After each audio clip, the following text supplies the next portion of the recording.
Define नहीं किया है आरटीआई एक्ट ने अलग से कि सिटीजन ये होगा और उसको अपनी सिटीजनशिप यानी एप्लीकेशन में ये मेंशन करना है। सेक्शन 6 में एप्लीकेशन फॉर, जब भी हम चर्चा करेंगे application for RTI right to information के लिए जो एप्लीकेशन है उसके अंदर सिर्फ और सिर्फ ये देना है कि आपका नाम और आपका कॉन्टैक्ट एड्रेस क्या है। में भी उसी के आधार पे कि आपने अगर एड्रेस अपना लोकल शो कर रखा है, इसके अलावा अभी फिलहाल कोई चेक नहीं।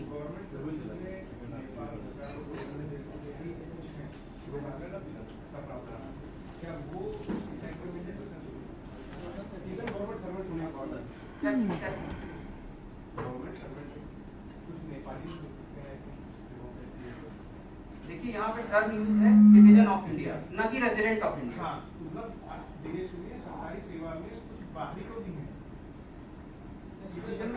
नहीं, अगर उनके पास इंडियन सिटीजनशिप है as per citizenship act Indian citizenship भारतीय नागरिकता अधिनियम जो है उसके आधार पे, चाहे by virtue of birth, by virtue of acquirement, अगर भारत की नागरिकता उनकी है, वो रेजिडेंट हो या नॉन रेजिडेंट हो उससे फर्क नहीं पड़ेगा। यानी अगर वो बाहर रह के सर्विस कर रहे हैं, ठीक, 182 दिन से बाहर भी क्यों ना हो, तो वो सिटीजन है। तो यही एक टर्म है इंडियन सिटीजनशिप एक्ट में, वो सिटीजन होना चाहिए, चाहे उसने एक्वायर की हो भारत की नागरिकता, चाहे बाय वर्च्यू ऑफ बर्थ हो। प्रूफ तो मांगते नहीं, हम तो प्रूफ नहीं मांगते, ये आपकी बात अपनी जगह सही है, और प्रूफ मांगने का पहला क्वेश्चन ही होना चाहिए कि आपको हाँ वो ठीक है, लेकिन ऐसा कोई इसमें डोमेन नहीं आरटीआई है। ये हम प्रिज्यूम करते हैं कि जो सूचना मांग रहा है वो इंडियन यानी सिटीजन ऑफ इंडिया होगा, ये प्रिज्यूम करते हैं।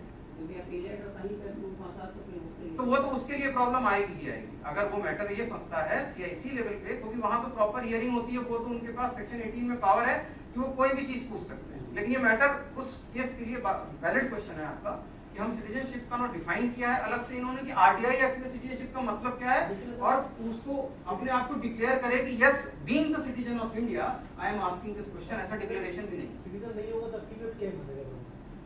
हाँ वो ठीक है, लेकिन बट ये आपका क्वेश्चन वैलिड है, मैं इस बात से एग्री करता हूँ कि हाँ इसको चेक एंड बैलेंस चेक करने का कोई तरीका इस एक्ट में नहीं, कोई टूल नहीं। तो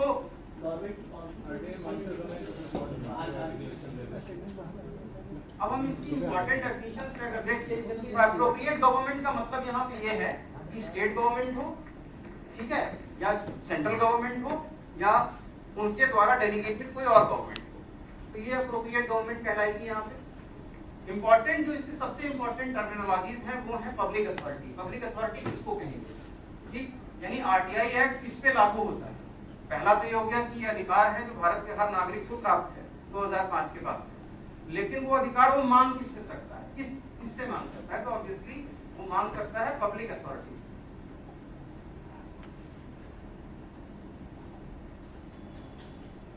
जो कि यहाँ सेक्शन 2H में इन्होंने डिफाइन किया। ये प्रीएम्बल है इसका, जो हम लोगों ने देखा, चाहे तो एक नजर आप देख लें कि जो इसके मेन की वर्ड्स हैं वो efficient operation of the government, accountability, transparency, better administration, इसके लिए इसका मैंडेट है। और इसके बाद इन्होंने सबसे पहले अप्रोप्रिएट गवर्नमेंट को डिफाइन करते हुए ये सब भी डिफाइन किया कि सीपीआईओ कौन होगा, एसपीआईओ कौन होगा, सीआईसी कौन होगा, एसआईसी कौन होगा, ठीक है। और जो इम्पोर्टेंट डेफिनेशन का पार्ट है वो है 2H public authority, 2F information, ठीक है। इसके बाद रिकॉर्ड्स 2G में, सॉरी I में टू रिकॉर्ड। तो हम सबसे पहले अगर पब्लिक अथॉरिटी को देखें तो पब्लिक अथॉरिटी ऐसी कि या तो कॉन्स्टिट्यूशन ने बनाई हो, या पार्लियामेंट ने बनाई हो, या किसी भी तरह के लॉ जो स्टेट लेजिस्लेचर ने बनाया हो, क्योंकि ये जो आरटीआई है इसमें स्टेट इंफॉर्मेशन कमीशन भी है, स्टेट पब्लिक इंफॉर्मेशन ऑफिसर भी है, और सेंट्रल पब्लिक इंफॉर्मेशन ऑफिसर भी है। तो ऑब्वियसली स्टेट लेजिस्लेचर को भी वो सेम पावर होंगी यहाँ पे। और any notification issued by the appropriate government. अब अप्रोप्रिएट गवर्नमेंट में इन्होंने दोनों को शामिल किया है अपनी डेफिनेशन में, यानी कोई ऐसा नोटिफिकेशन अधिसूचना जो कि राज्य सरकार या केंद्र सरकार ने जारी करके किसी अथॉरिटी को पब्लिक अथॉरिटी कह रखा हो, तो वो सारी चीजें और ऐसी सभी चीजें इंक्लूडेड होंगी जो कि सब्सटेंशियली कंट्रोल्ड हों या फाइनेंस हों, ठीक। नॉन गवर्नमेंट ऑर्गेनाइजेशन ऐसी जो कि सब्सटेंशियली फाइनेंस हों। अब जैसे हम बात करें एडेड, हमारे यहाँ सरकारी स्कूल, एडेड प्राइवेट स्कूल भी होते हैं, तो वहाँ भी सब्सटेंशियल सैलरी पर्पस के लिए वहाँ पे गवर्नमेंट फंड करती है, तो वहाँ से वो इन्फॉर्मेशन हो गई। ठीक, डायरेक्टली और indirectly bye fund provided by appropriate. किसी भी तरह से अगर कोई भी, आप ऐसे समझें कि किसी भी तरीके से जो पब्लिक फंड है, कंसोलिडेटेड फंड ऑफ स्टेट और कंसोलिडेटेड फंड ऑफ इंडिया, वो अगर इन्वॉल्व है कहीं तो ऑब्वियसली लिंकेज आरटीआई एक्ट की वहाँ पे आ जाएगी। तो यहाँ भी सब्सटेंशियल का मतलब 50% जगह ले होगा। इसको भी इन्होंने अलग से डिफाइन नहीं किया ऐसा ना। अब ये सब्सटेंशियली यहाँ 50% का मतलब नहीं, सब्सटेंशियल कई जगहों पे 10% से ऊपर भी सब्सटेंशियल मान लिया जाता है ना। तो ये सब्सटेंशियली नहीं, वो तो फिर ओनरशिप वाली बात आ जाती है कि 50% से ऊपर है तो वो पब्लिक सेक्टर की यूनिट ही बन गई पूरी। सब्सटेंशियली फाइनेंस और सब्सटेंशियली फंड का यहाँ पे क्राइटेरिया नहीं। अब रिकॉर्ड इन्होंने क्या कहा, रिकॉर्ड उन्होंने बताया किसी भी तरह का डॉक्यूमेंट डिफाइन किया कि किसी भी तरह की माइक्रोफिल्म, किसी भी तरह का प्रिंट आउट जो कंप्यूटर में डाटा स्टोर्ड है, जो भी किसी भी तरह की इमेज, ये इन्होंने रिकॉर्ड के फॉर्म में डिफाइन किया।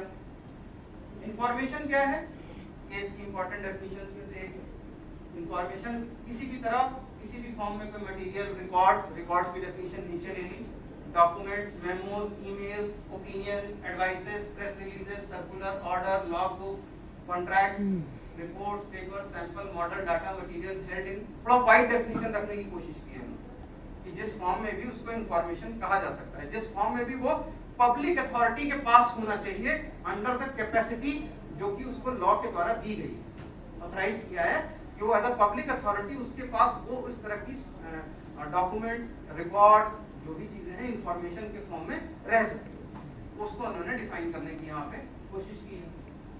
ठीक, तो ये हमारे इंफॉर्मेशन की डेफिनेशन है। इसको जब हम थोड़ा आगे बढ़ेंगे और इसके कुछ और सेक्शंस और चीजों को देखेंगे और केस लॉ को भी देखेंगे, तब समझ में आएगा हमें कि हाँ इसमें किस तरह के हमारे यहाँ ज्यादा इंपॉर्टेंट पार्ट आते हैं। हमारा जो, अगर हम जब सीपीआईओ हैं, हमारे यहाँ पे जितने भी जाओ हैं वो सब सीपीआईओ डीमिंग इफेक्ट से, क्योंकि यहाँ पे अभी हम आगे आएंगे, उसमें उन्होंने मैंडेट ही किया है कि एज फार एज पॉसिबल ज्यादा से ज्यादा सीपीआईओ ये एक्ट यानी गवर्नमेंट जो है एप्रोप्रिएट गवर्नमेंट्स क्रिएट करेंगी अपने अपने मिनिस्ट्रीज और डिपार्टमेंट। तो हमारे यहाँ पे अगर हम आईटी डिपार्टमेंट के स्ट्रक्चर की बात करें तो हमारे यहाँ जितने भी असेसिंग ऑफिसर्स हैं, obviously jurisdictional assessing officer, they are by default CPIO. जी नहीं, कहीं मेंशन नहीं है ऐसा, बट ये चूंकि पब्लिक अथॉरिटी है और कहीं मैंडेटेड नहीं है। अगर आपने इन्होंने आरटीआई ने मैंडेट नहीं किया, लेकिन चूंकि सेंट्रल गवर्नमेंट जितने डिपार्टमेंट्स हैं उन्होंने ऑथराइजेशन जब दिया है इसका बनाने का पब्लिक अथॉरिटी, तो वो उन्होंने बाय डिफॉल्ट गेस्टेड ऑफिसर्स को ही बनाया। कुछ चीजें इन्होंने डेलीगेट की हैं।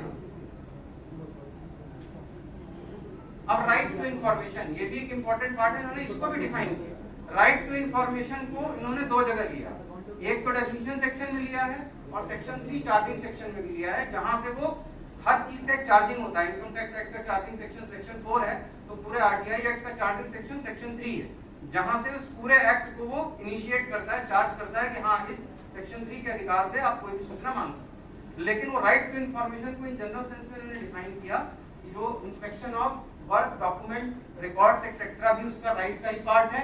नोट्स लेना, एक्सट्रैक्ट लेना, सर्टिफाइड कॉपी मांगना, कई बार आपने देखा होगा सत्यापित कॉपी मांगता है जो आवेदक होता है ना, तो वो सत्यापित कॉपी मांगना, certified sample of the material लेना और किसी भी तरह के फॉर्म में उसके सीडी के फॉर्म में मांग लेना, copy, tape, disc, video, electronic mode, print out, जो भी चीजें हैं ये उसके राइट का ही पार्ट है। राइट टू इंफॉर्मेशन में उस सिटीजन के राइट का ही पार्ट।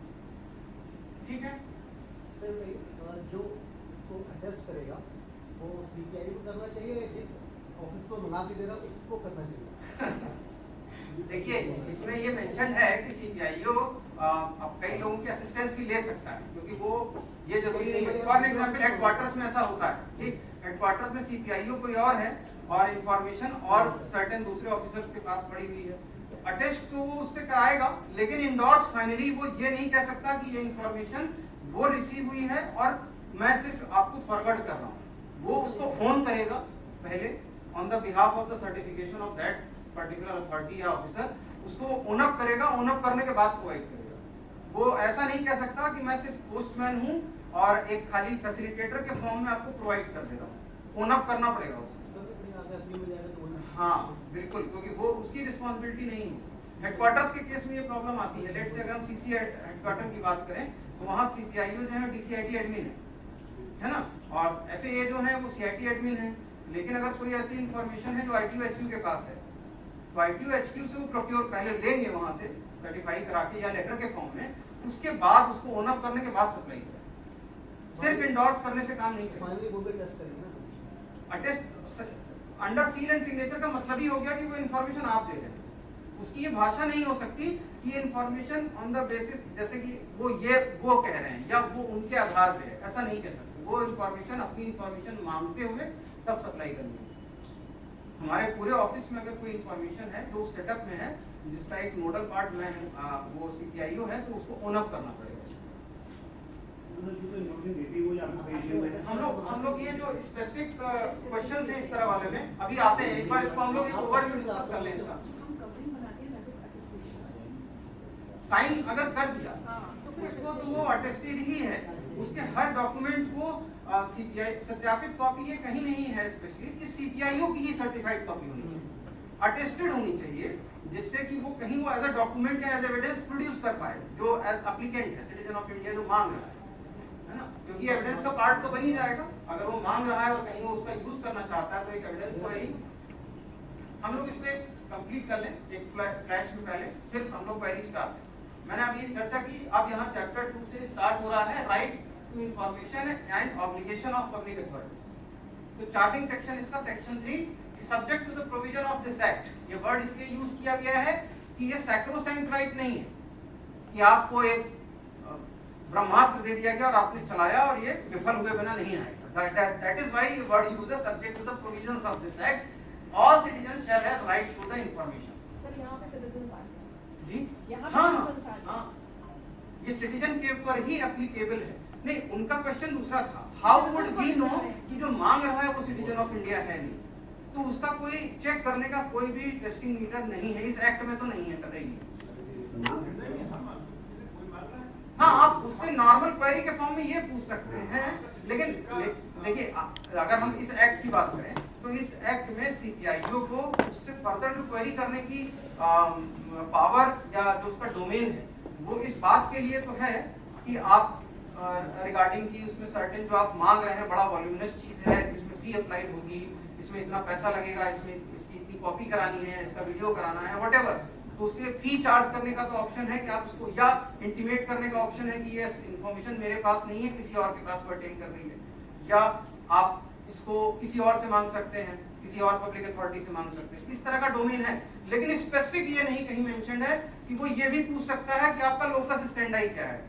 सिटीजंस ऑफ इंडिया का क्वेश्चन करना, it's kind of asking him or her the locus standard of that person. तो ऐसा पावर या ऐसा कोई डोमेन यहाँ पे दिया नहीं है। ये ऐसे ही है सर, कोर्ट में जूता की शपथ देते तो जज कुछ नहीं सकता, झूठ बोलने भी नहीं बोलते। फिलहाल ये मान के करना होगा कि एवरी एप्लीकेशन जो आ रही है it is presumed to be made by the citizen of India. तो आपकी बात सही है। देखिए ये सारी बात इस बात पे आएगी, फीस लेकर वो गलत हो नहीं है।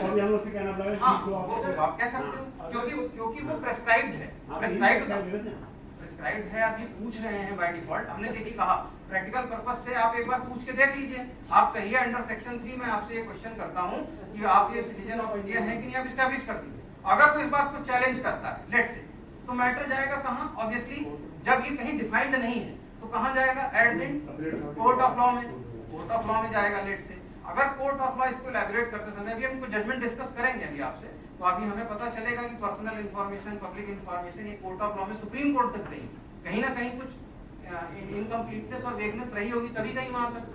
तो आप ट्राई करके देखिए। इस पे भी बात की जा सकती है कि पहले से पूछ ले तुम एस्टैब्लिश करो सिटीजन हो। हाँ, क्यों? देखिए ऐसा तो है नहीं कि इस बात पे आपसे सीपीआईओ के लिए कोई डिसिप्लिनरी प्रोसीडिंग शुरू हो जाएगी। आप by the virtue of section 3 उससे ये पूछ रहे हैं, आपका राइट है, बट राइट आपका तभी है जब आप सिटीजन लेकिन आप पूछ के देख सकते जी। मान लीजिए मैं ही देता हूं, क्या देना होता है? मेरी बात आप डिनाई कर दीजिए कि सिटीजन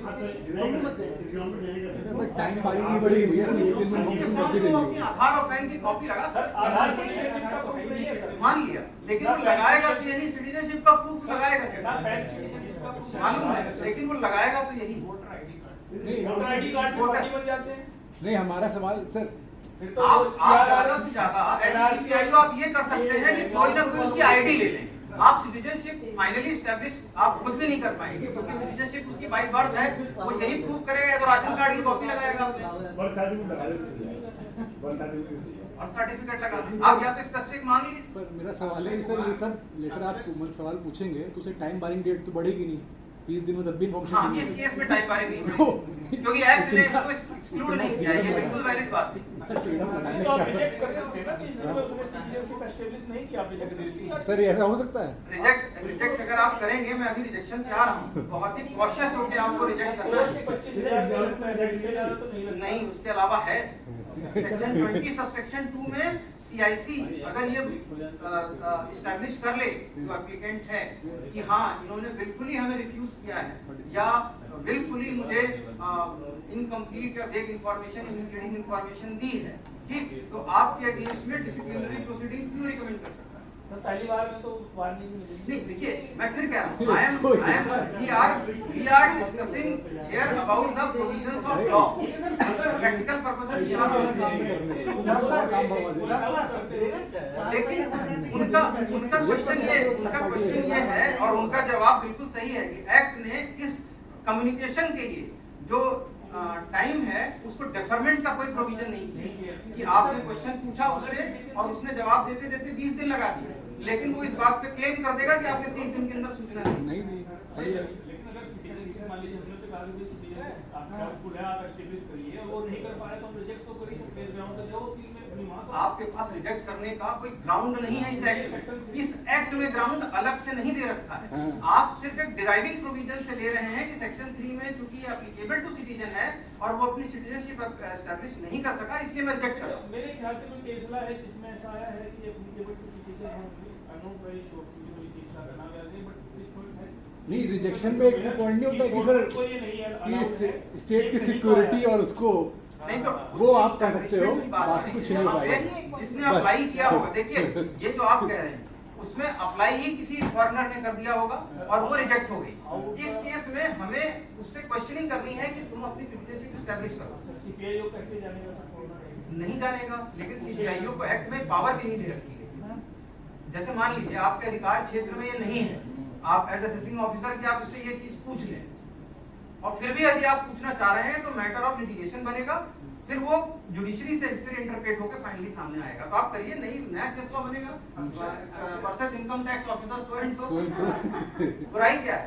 अभी बाराबंकी का एक केस है, डिस्कस करेंगे अभी 2018 का बाराबंकी का केस है, अभी डिस्कस करेंगे। अक्षय कुमार आपसे इंफॉर्मेशन अक्षय कुमार ये तो हो गया।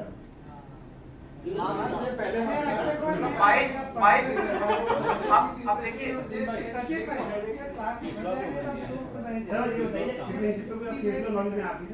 नहीं, मेरे पास इस तरह का केस लॉ नहीं है। ये कह रहे हैं वो तो है कि किसी फॉरेनर ने अप्लाई किया और वो रिजेक्ट हो गया क्योंकि सिटीजनशिप ऑब्वियसली वो ब्लैक एंड व्हाइट में दिख रहा है कि सिटीजन ऑफ इंडिया नहीं है, लेकिन सीपीआईओ ने क्वेश्चन पूछा है। नहीं, क्लियर तो है, लेकिन एक नॉर्मल इंडियन अपने एड्रेस से अलीगंज का एड्रेस डाल के कोई चीज मांग रहा है, आप उससे क्वेश्चन पूछ रहे हैं कि तुम सिटीजन हो या नहीं, इससे रिलेटेड केस लॉ नहीं मिल जाएगा। मैं ये कह रहा हूँ प्रोसेस बढ़ जाएगा, लेकिन ये हैजार्डेड सीपीआईओ के लिए भी हो सकता है क्योंकि जो टाइम लिमिट है वो एक्सटेंड नहीं हो रही है इस केस में। ये हमेशा ध्यान रखने की जरूरत जैसे उसमें सीआईसी का ऑर्डर है, उसमें कहा है कि नॉन सिटीजन को भी एब्सोल्यूट बार नहीं है, मतलब एक तरीके से इसे जो सिटीजन लिखा है एकदम हार्ड कोर उसमें नहीं देता। सर ये सीपीआई बनेगा बिना पासपोर्ट देके नहीं देगा, पासपोर्ट देके सीआईसी का बोला है कि नॉन सिटीजन को दिया। देखिए सीपीआईओ को ड्यू डिलिजेंस की पावर है और सेक्शन 8 सेक्शन 9 के रिजेक्शन की पावर है, तो ड्यू डिलिजेंस करने में कोई बुराई नहीं, आप करिए, उसमें कोई दिक्कत नहीं। तभी तो सैक्रोसैंक्ट नहीं कहा गया है, तभी वर्ड इन्होंने क्या कहा, सैक्रोसैंक्ट नहीं है कि आपने मांग लिया तो देना ही। नेचर ऑफ इंफॉर्मेशन बहुत सेंसिटिव है, तभी किया जाए तो ज्यादा मतलब सब पूछते रहेंगे। ये नेचर ऑफ इंफॉर्मेशन सेंसिटिव है ना, तो उसके पास आपके लिए बहुत सारे स्कोप है, एक्ट में ऑलरेडी बहुत सारे स्कोप। अब हम आते हैं कि सेक्शन 4 ये क्या है, basically obligation for public authorities.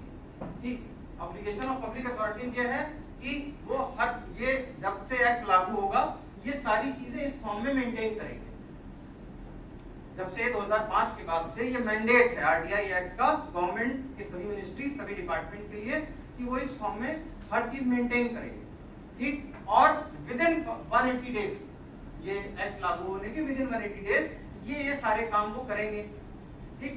Including इसमें आप जरा देखिए 10th पार्ट पे, तो एम्प्लॉइज जो उनके यहाँ काम कर रहे हैं उनकी मंथली सैलरी, रेन्यूमरेशन, कंपेंसेशन, इसको भी शामिल किया। ये केस लॉ में आया है, इसलिए मैं इसको कोट भी कर रहा हूँ।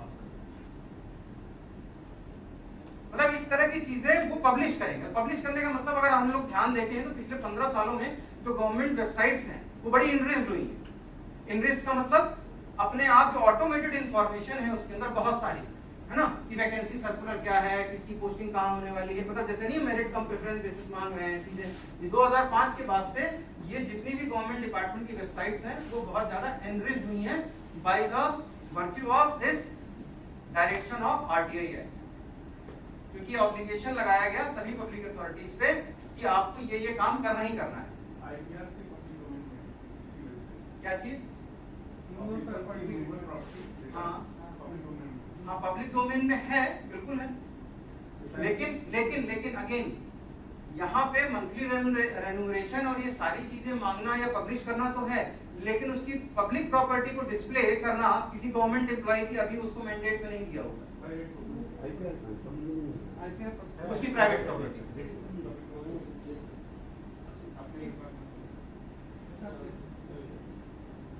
अब इसका जो इम्पोर्टेंट पार्ट है वो ये देखिए, इसी की वजह से जितनी वेबसाइट्स हैं वो और ज्यादा इनरिच्ड है और की जा रही है।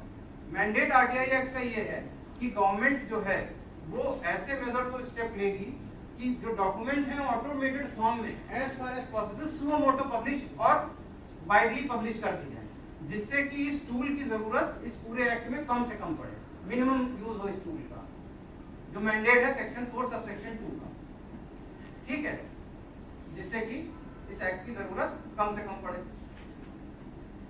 फॉर द सबसेक्शन 3 डिसेमिनेट भी की जाए वाइडली, जितनी ज्यादा से ज्यादा उस विभाग से रिलेटेड, उसमें काम करने वाले लोगों से रिलेटेड, उसके फंक्शन से रिलेटेड, पावर एंड फंक्शन से रिलेटेड। इसीलिए आज आप की डेट में देखिए तो हायरार्की है, डोमेन है, फंक्शंस हैं, वो सारी चीजें वेबसाइट्स पे अवेलेबल रहती है, डायरेक्टरीज हैं अवेलेबल रहती है, ठीक। और लोकल लैंग्वेज वगैरह का भी जिक्र है, जैसे अगर वो वर्नाकुलर लैंग्वेज थर्ड वाले स्टेट हैं, जो साउथ वाले स्टेट हैं, तो उनके लोकल लैंग्वेज में भी अगर वो पॉसिबल हो तो वो चीजें as far as possible publish कर दी जाए, ठीक है। फिर designation of public information officer 5.1 में सीपीआईओ को डिफाइन किया है और 5.2 में सीएपीआईओ और एसएपीआईओ को डिफाइन किया है, यानी कि सेंट्रल पब्लिक इंफॉर्मेशन ऑफिसर और स्टेट पब्लिक इंफॉर्मेशन ऑफिसर को डिफाइन किया इन्होंने सेक्शन 5.1 में, और 5.2 में उसको असिस्ट करने के लिए भी एक एपीआईओ कह लीजिए आप। एपीआईओ अगर वो स्टेट का है तो एसएपीआईओ हो जाएगा, और अगर सेंट्रल का है तो सीएपीआईओ हो जाएगा, ठीक। यानी अगर कोई सूचना एसएपीआईओ या सीएपीआईओ से मांगी जाएगी तो उसमें एक अंतर यह आ जाएगा कि 5 दिन का एक्स्ट्रा समय मिल जाएगा उसको, वो सूचना फर्दर सीपीआईओ को वो असिस्ट कर रहा है उसको, लेकिन चूंकि एड्रेस हुई एसएपीआईओ को या सीएपीआईओ को, तो उसमें सूचना देने के लिए जो मैंडेटरी समय है, लेट से वो सेक्शन 7(1) में 30 दिन का है, और पब्लिक लाइफ एंड सिक्योरिटी के पर्पस के लिए 48 आवर्स है, तो वो जो सूचना है खाली वही स्पेसिफिक कहते हैं 48 आवर्स है, हमारे यहाँ वो एप्लीकेबल नहीं होता है, और वो फिर जो सूचना होगी वो 35 दिन हो जाएगी अगर उसने एड्रेस किया है सीएपीआईओ को या एसएपीआईओ को। सीपीआईओ नहीं, सिटीजन ऑफ इंडिया ने, एप्लीकेंट ने वो इंफॉर्मेशन मांग ली असिस्टेंट पब्लिक इंफॉर्मेशन ऑफिसर से, किया नहीं, क्रिएट नहीं किया, बना सकते हैं अगर आपको डेलीगेट किया हो हायर अथॉरिटी ने उस चैनल में। हमारे यहाँ डेलीगेट करने की पावर तो ऊपर से ही आई हुई है ना, कि आपको आपने अपने आप को डेलीगेट किया नहीं है, वो तो बाई डीमिंग प्रोविजन या नोटिफिकेशन के द्वारा जितने भी असेसिंग ऑफिसर्स हैं उनको सीपीआईओ बनाया। ये कैसे डिसाइड हुआ कि जैसे अगर हम हेडक्वार्टर की बात करें तो डीसीआईटी एडमिन सीपीआईओ होंगे, जेसीआईटी एडमिन भी बनाए जा सकते थे, कोई बात तो था नहीं, लेकिन वो डिसाइड किया जिसके पास वो पावर डेलीगेट होकर आई, लेट से प्रिंसिपल चीफ कमिश्नर के पास, तो प्रिंसिपल चीफ कमिश्नर ने डिसाइड किया कि जो डीसीआईटी एडमिन होंगे सीपीआईओ होंगे, उसमें प्रिंसिपल सीसी ऑफिस में और जो सीआईटी एडमिन होंगी, जबकि उस केस में जेसीआईटी एडमिन भी एफएए हो सकते थे, क्योंकि एफएए का जो डोमेन है वो क्या है, उसका सुपीरियर अथॉरिटी होना चाहिए, बस रिपोर्टिंग अथॉरिटी है उसका सुपीरियर अथॉरिटी जिसको रिपोर्ट करता हो। हमारे केस में जो वो है अपीलेट अथॉरिटी कौन होते हैं, जो भी जाउज हैं, रेंज हेड होते हैं, है ना, पीसीआईटीज तो होते नहीं है। तो ये फिर, और जबकि आप हेडक्वार्टर में देख लीजिए, मैं अभी यहीं लखनऊ का एग्जांपल दूं, तो जो सीपीआईओ है वो डीसीआईटी एडमिन है और जो एफएए है फर्स्ट अपीलेट अथॉरिटी वो सीआईटी एडमिन है। ठीक, तो ये चूंकि डेरोगेटिव किसका है, जो डेलीगेटेड जिसके पास पावर गई है वो अपने हिसाब से सीपीआईओ और एफएए क्रिएट करेगा। ये मेंशन्ड है कि 5 दिन का अतिरिक्त समय अगर वो असिस्टेंट पब्लिक इंफॉर्मेशन ऑफिसर या उसको दी जाती है।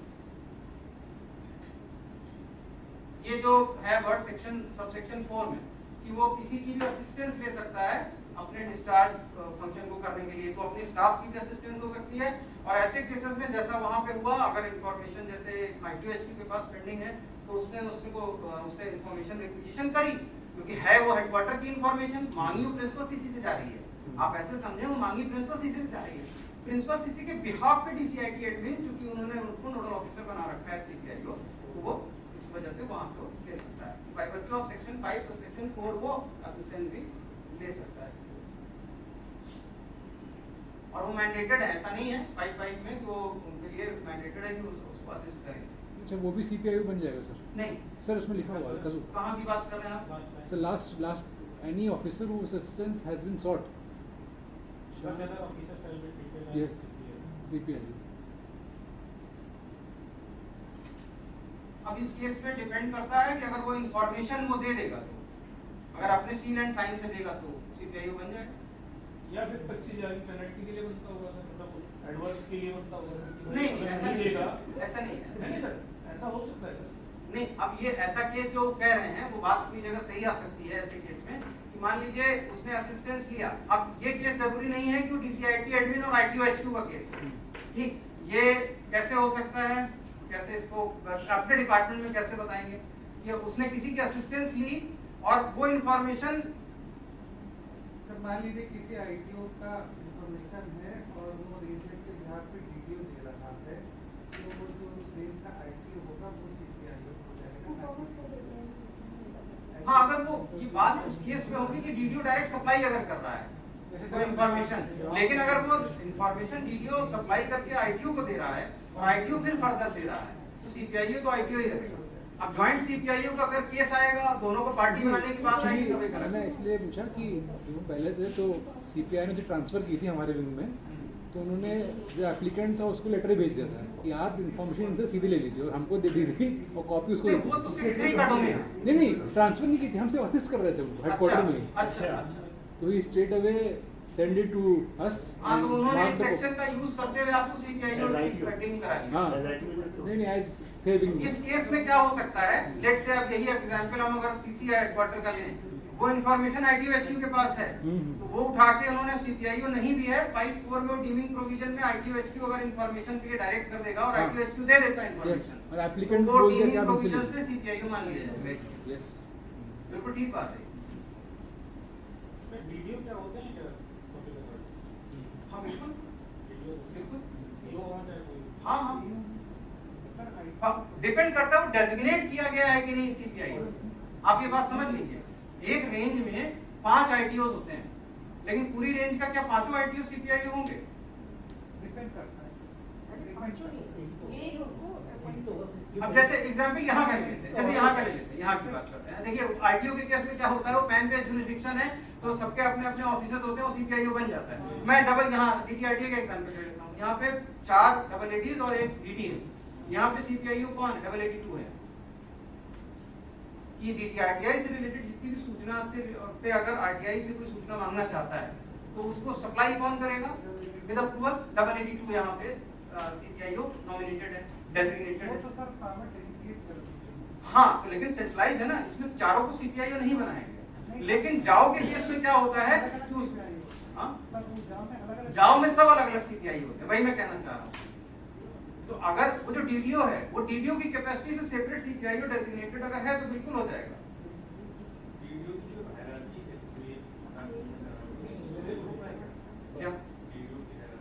कुछ जगहों पे जाओ नहीं है, वीडियो अलग है, असिस्टेंट यूनिट वाले लोग क्या वो भी होते हैं? अब जैसे मैं एक छोटा सा और एग्जांपल लेता हूँ, डीजी हेडक्वार्टर का, डीजी का लेता हूँ, डीजीआईटी इन्वेस्टिगेशन का। तो डीजीआईटी इन्वेस्टिगेशन में जो सीपीआईओ है वो आईटीओ एचक्यू है, आईटीओ टेक्निकल नहीं है, ठीक। अब लेकिन मान लीजिए वहां के ये मांगा जाए कि वहां एमटीएस को सैलरी कितनी दी जा रही है, ठीक, या किसी स्टाफ की सैलरी कितनी है, तो वो इन्फॉर्मेशन कहाँ से निकल जाएगी? डीडीओ के पास से। लेकिन वो इन्फॉर्मेशन को सप्लाई कौन करेगा?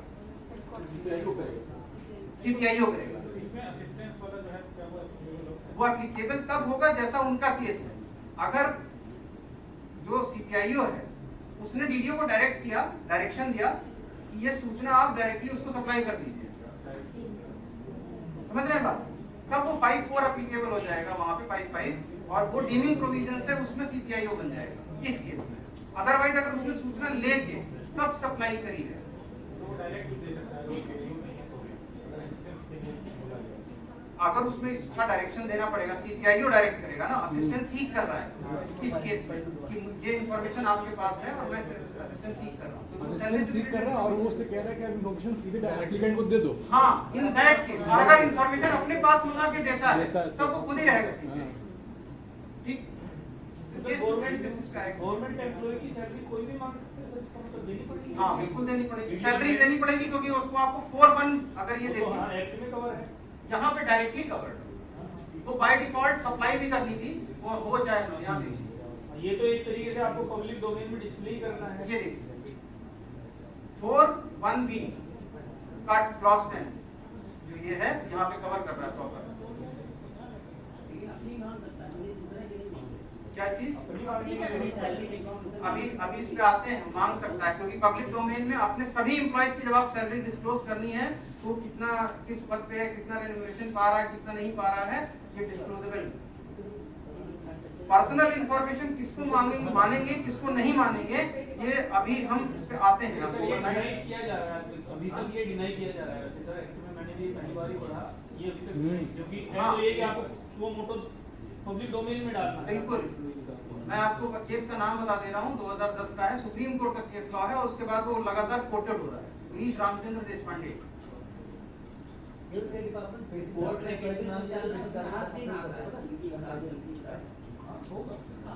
तो वो सैलरीज बता सकते हैं, पर्सनल इंफॉर्मेशन और सैलरी बताने में क्या क्या डिफरेंस। सैलरी स्लिप अगर कोई मांग रहा है तो वो पर्सनल नेचर की बन जाती है, क्योंकि उसके अंदर आप बाकी जो फीचर्स हैं वो उसके पर्सनल चीज के हो जाते हैं। लेकिन अगर कोई ये मांग रहा है कि इसको सैलरी आप कितनी पे कर रहे हैं, क्रॉस सैलरी कितनी पे कर रहे हैं, आप देखिए ध्यान से। सर्टिफाइड पे स्लिप आप नहीं देंगे ना, आप सिंपली लिख के देंगे। और कोर्ट अगर मांग रहा है, देखिए आप कोर्ट मांग रहा है तो वो आप हाँ कोर्ट तो बीच में नहीं है ना, इसमें कोर्ट का डायरेक्शन नहीं है ना। और इस पे भी डिपेंड करता है कि जो एग्रीड पार्टी आपस में लड़ रहे हैं वो किस कैपेसिटी में लड़ रहे हैं, पति पत्नी कैपेसिटी में लड़ रहे हैं, तो सर्टेन एक्सेप्शन उसमें कोर्ट ने अपने केस लॉ में दे दिया है कि पत्नी को पति की और पति को पत्नी की सैलरी जानने का अधिकार है, तो आपको ग्रॉस सैलरी बतानी पड़ेगी। इवन दो 8(1)(j) में वो पूरी तरह से पर्सनल इंफॉर्मेशन है, रिजेक्टेड है सारे केस लॉ में, कहीं भी नहीं। अभी मैं निशांत मिश्रा केस है 2018 का, बाराबंकी का एक केस है, अभी डिस्कस करता हूँ, खोल के दिखाता हूँ यही है वेबसाइट पे। हाँ तो उसके अंदर जो रिफर्ड जजमेंट है वो Delhi high court, Bombay high court और सुप्रीम कोर्ट की जजमेंट रिफर्ड है। हाँ बाकी पर्सनल नेचर हो जाएगा ठीक, लेकिन हाँ इतना डिस्क्लोज कर सकते हैं न्यूमेरिक पर्पस से कि हाँ इतना, क्योंकि उसने राइट टू मेंटेनेंस का जो एक्ट है सीआरपीसी की धारा 25 वाला, वो उसने क्लेम कर रखा है, पति या पत्नी व्हाटएवर हु सवेयर भी। तो मेंटेनेंस राइट्स के लिए दूसरे की कैपेसिटी कितनी है कितनी नहीं है, उसके लिमिटेड पर्पस के लिए उन्होंने एक्ट को लेवरेज करते हुए 8(1)(j) को थोड़ा सा लेवरेज किया, मतलब उसको रिलैक्स किया। उन्होंने रिलैक्स नहीं किया, उन्होंने कहा कि फैमिली मैटर है, सेम एंटिटी है,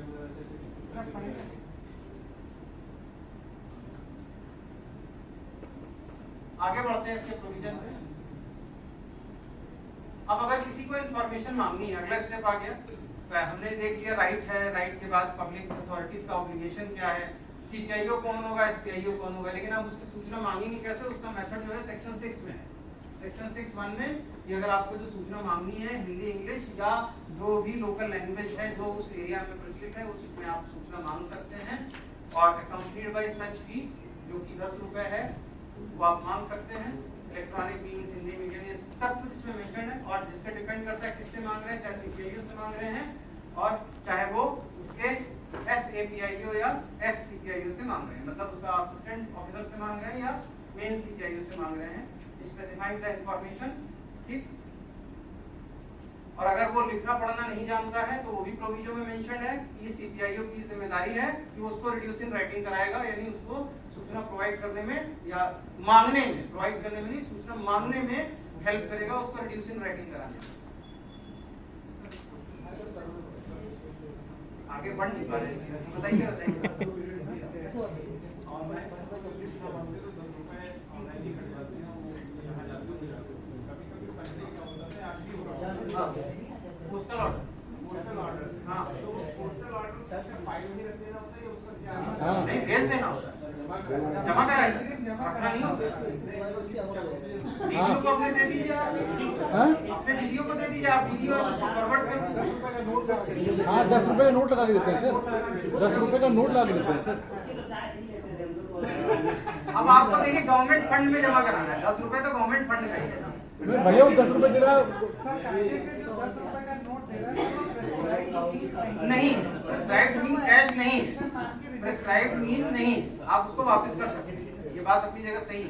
आईपीओ लगा सकता है, डीडी लगा सकता है, वो सीपीआईओ के फेवर में लगाते हुए डीडी लगा सकता है, आईपीओ लगा सकता है, इंडियन पोस्टल ऑर्डर। सर इन लोगों ने तो वैसे बात अरे 10 रुपए का नोट तो कितने बार लगा हुआ है लोगों ने मांगा है।